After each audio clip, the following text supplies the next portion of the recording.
ইসরায়েলের দখলকৃত পশ্চিম তীরে নতুন বসতি স্থাপনের বিরুদ্ধে একাট্টা আন্তর্জাতিক মহল। জাতিসংঘ ছাড়াও যুক্তরাজ্য, ফ্রান্স সহ প্রভাবশালী দেশগুলো জানিয়েছে কঠোর নিন্দা। রীতিমতো তোপের মুখে পড়েছে নেতানিয়াহু প্রশাসন।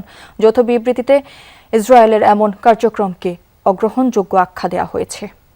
ফোটানোর ঝামেলা ছাড়াই নিরাপদ পানির জন্য ঘরে আনুন পিওরিট। কল করুন 16627।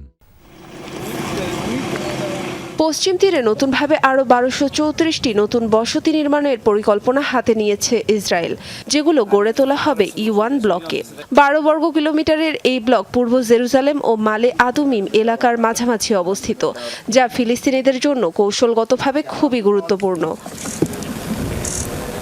কারণ দুই রাষ্ট্রভিত্তিক পরিকল্পনায় এই অঞ্চলই হওয়ার কথা ফিলিস্তিনের প্রাণকেন্দ্র। তবে ইসরায়েলি বসতি স্থাপিত হলে ভেস্তে যাবে সেই চিন্তাভাবনা, বিচ্ছিন্ন হয়ে পড়বে জেরুজালেমের একাংশ শহর রামাল্লা। তাতে দুই রাষ্ট্রভিত্তিক সমাধানের পথ হবে আরও জটিল। পশ্চিমা দেশগুলোর মতে এই বসতি স্থাপন শুধু শান্তি প্রক্রিয়াকে বাধাগ্রস্ত করছে না, বরং ইসরায়েলের আন্তর্জাতিক অবস্থানকেও দুর্বল করছে। যৌথ বিবৃতিতে তারা জানায়, পশ্চিম তীরের ফিলিস্তিনের উপর বাড়ছে সেটেলারদের সহিংসতা। এ সময় বসতির পরিধি বৃদ্ধি করাটা উদ্বেগজনক। অধিকৃত পশ্চিম তীরে নতুন অবৈধ বসতি স্থাপন এবং দরপত্র আহ্বানের বিষয়ে গভীর উদ্বেগ প্রকাশ করেছেন জাতিসংঘের মহাসচিব।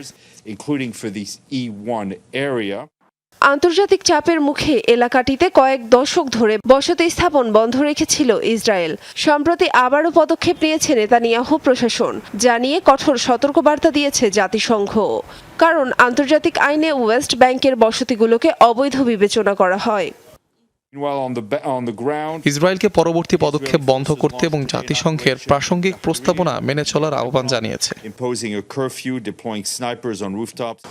গত বছরও 3401টি ইউনিট নির্মাণের অনুমোদন দিয়েছিল ইসরায়েলি পার্লামেন্ট নেসেট। চলতি বছর 1000-এর বেশি টেন্ডার আহ্বান করেছে দেশটি, যা রীতিমতো আন্তর্জাতিক আইনের লঙ্ঘন।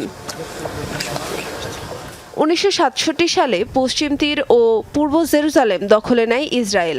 গড়ে তোলে 160টি বসতি, যেগুলোয় বাস করেন 7 লাখ ইহুদি। পাশাপাশি সেখানে রয়েছে 33 লাখ ফিলিস্তিনিও। আয়েশা রেজওয়ানা, যমুনা নিউজ।